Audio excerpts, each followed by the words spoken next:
Welcome back to Burning Rubber Garage. I wanted to be down on the Camaro, but I am not. I am back on Frostbite.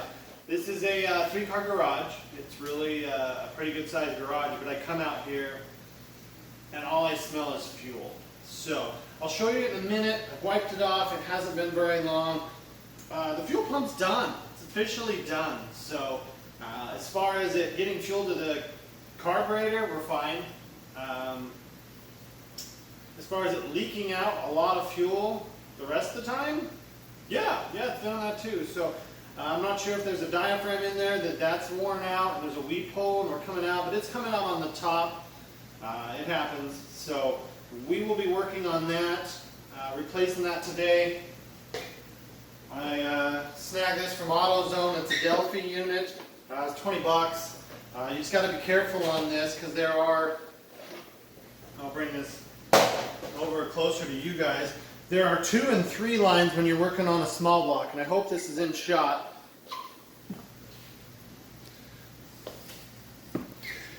So when you're working on this, there's 2 and 3 line ones. I just need the 2. The camshaft spins and pushes a rod, which then in turn pushes this, which pumps the fuel, and that's how it works. It really is simple little design. There's 2 bolts that hold it on. I believe there's a new gasket in there, so I'll scrape the old one off and we'll kind of show you as much as we can. But again, the camshaft goes around, and as the rod comes down, it goes bloop, bloop, bloop, bloop, bloop, bloop, bloop, bloop, bloop, bloop. The faster you go, the more fuel it pumps. It's efficient, it works. I might be leaking out of those holes right there. I believe those are the weep holes, so when it does wear out, I'm not 100% sure on that, but I believe that is the case. So we're going to put this on Frostbite. Something that happened fairly recently, and it may be just as this is going up too, I'm not 100% sure. We had 3,500 subscribers, which is cool. A lot of you guys get sick of hearing me say it. Thank you. Thank you for subscribing, thumbs up, watching. Thanks for even watching those ads. It helps. Pennies here, pennies there add up. So let's go ahead. I'll show you what we're working with. This is not going to be a fun little project just because of all the junk in the way. If the motor's out of the car, you're good. You're going to have a band clamp on this one, and then need to get a wrench and wrench that one off, and then the 2 bolts.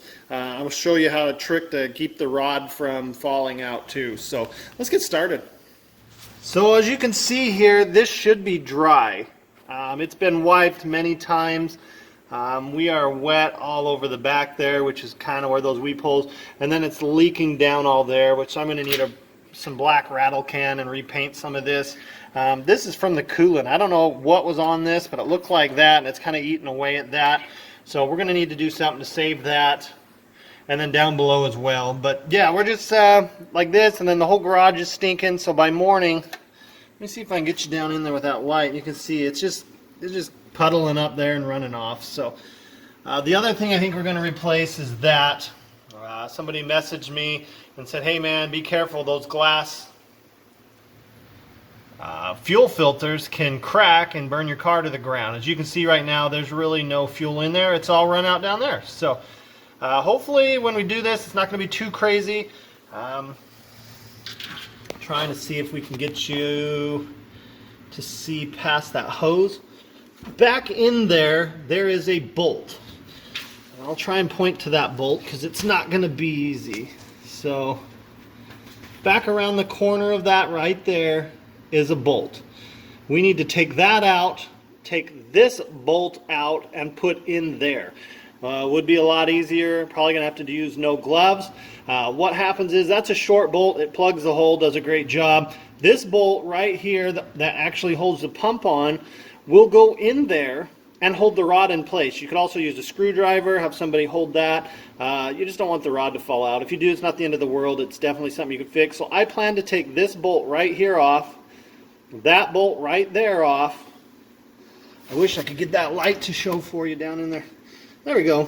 You can kind of see that bolt, top of your screen there below that metal line. We're going to pop that out, put this longer bolt in down here in that place, and that should hold it. Don't want to go too crazy, but you want to put a little pressure so it keeps the rod in. Otherwise, the rod slides out. So let's go ahead and get started. What I'm going to do, I'm going to get under there. I'll try and show it to you, point it out to you. I've got my light going. You can see it a little better there. I just don't want it to hit that. So let's just go like that and drop this down. Maybe we'll just put it like that. See how bad that looks. That's not blocking you guys too bad. So I'm going to slide this catch pan under farther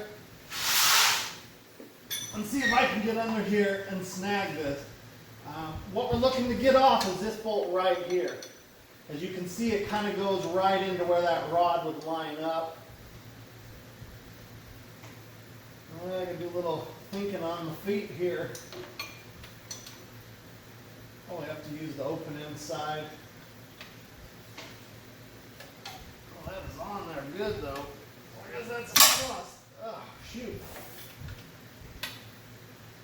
Well, it loosened up, which is good. There's a lot of fuel down here, which is frustrating. And my extra light's dead, so that's awesome.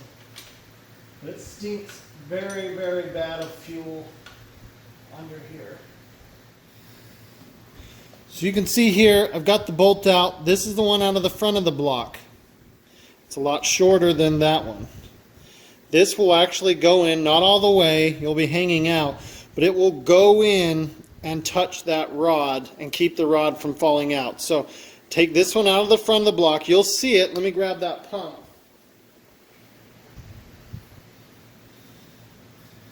It will go in up in here and line up with where the rod will touch this. So you'll put this bigger new one, the one out of this hole right here. I need more hands. In the side. So let's get to it. They are different heads. The one is a 9/16. The smaller one for me was, they could be whatever, they can be replaced easy, and this was a 7/16, but it doesn't really matter. So let's get this up and then we'll start disconnecting. What I took out is that bolt right there, and you can see it right there. When I move my finger, it's poking out. Let me try and come in this way. It's right there. It's poking out. It is now pushing up against the push rod. That will hold it in place. Put a little pressure, not a ton, put a little pressure. That'll hold it in place while I pull the pump off, undo the lines, put the lines on the new one, and do all that good stuff. Alright, so the next step is really up to you. I don't know if you want to take the fuel lines off first or after. I do it after, and then I come from the bottom, put the new fuel pump up and in there, hook the lines up, and go that route. So as you can see here, I've got the other bolt out. This fuel pump is loose, and it will just come right out. So I will get the new one put in there, put the lines in, and we'll go from there. So we'll see, when you see this next, you should see the new fuel pump there. Alright, so I want to start off by saying this video took 2 days to make, because last night when I got it done, my camera was dead, just like I was. So I learned a lot about putting a fuel pump in the car while the motor's in the car. The trick I told you about the bolt works beautifully on a motor on a stand outside of the car. While it's in the car, it still works. I would highly recommend getting another one of those bolts and putting that in instead. So we got it there. It was not without a lot of spilled fuel. I pinched the line and then had to put it back together. It was a mess.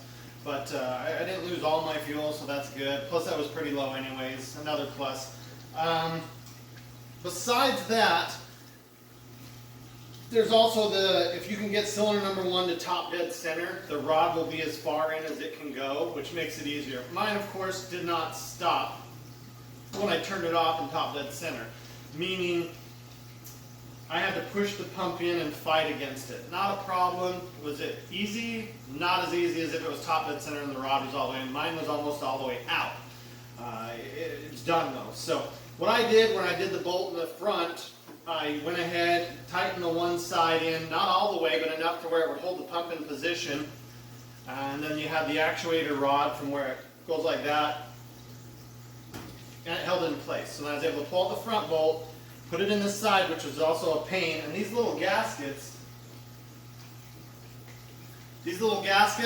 I had to thread the bolt through. It's like they were made for a bolt too small, which is kind of nice because it kept it in place once I got it through. But we're all in. Everything's working. I'm probably going to change the oil. I scraped the gasket off, and I always scrape down. I tried to, one big piece fell in. I'm not sure if a little piece did. That's why I'm going to change the oil. Don't run your truck. If you're 100% sure you didn't get any, you're probably fine. I know we just did an oil change on Frostbite, but I am going to change the oil. I may not change the filter, as I haven't run it all the way through, but I'm going to change the oil because there is oil that gathers in there and goes back, and it keeps that lubricated, because it's a friction part. It needs to be lubricated or else it'll burn up and you'll have some issues. So would I do it again? I'm going to have to, probably. I think the Camaro is going to have one at some point, but it was a mess. It was a mess. Make sure your fuel's down. If you're not down on your fuel, pump some fuel out. Siphon it out into cans so you can put it back in. I lost probably 1 gallon or 2 gallons on the floor, which meant once I got it to stop leaking, I pushed the truck forward, worked underneath and on top. I did have a set of hands to help, thanks Jordan, and we got it back in. Truck should fire up without an issue, and this will probably help my startup issues I've had, where it seems like it's draining back and it's because it's leaking out. I'm losing all the fuel back through. After a day or two, this fuel filter would be empty. So with that, I really hope you guys enjoyed this. It was a pain in the butt, I'm not going to lie. It's hard to get onto the bolts there to get them off. It's a little bit of an angle, you can get on enough. Just little things I would do different having it in the car versus if it's a motor out on a stand. So with that, Frostbite should be back. We're going to change the oil before we do anything. And then I just want to take you guys on a cruise. We've been through a lot together. I just want to go hit the road. Just want to take an hour or two and just drive. I'm not going to do an hour or two with you guys, but you'll see 10, 15 minutes of it. I'm going to go enjoy the truck. I think I've earned it. I think it's earned it. Definitely going to take my cell phone, but we've replaced a lot of things on here. One other thing I want to replace also while it's dry is this fuel filter. It's a glass one. They tend to crack, will burn down a car, or have been known to burn down a car because it leaks right down there on the heat. Fumes catch fire, car goes boom. So not a pretty sight. So that's one thing I'm going to do, just a solid metal one, something maybe I need to polish up, a chrome one, something. It's definitely what's going to happen there. I'm sorry I didn't show you a lot more about it. It was hot. My camera died. I think when the phone gets hot, it just can't film. Can't do much of anything without running down a lot of batteries. So thanks again for watching. If you can, hit that subscribe button. That trick does work, taking one of the bolts, putting it aside, but it becomes a little more difficult when you go put both bolts in at the same time. Leave comments down below. We'll see you on the next one. Hopefully it's a cruise video.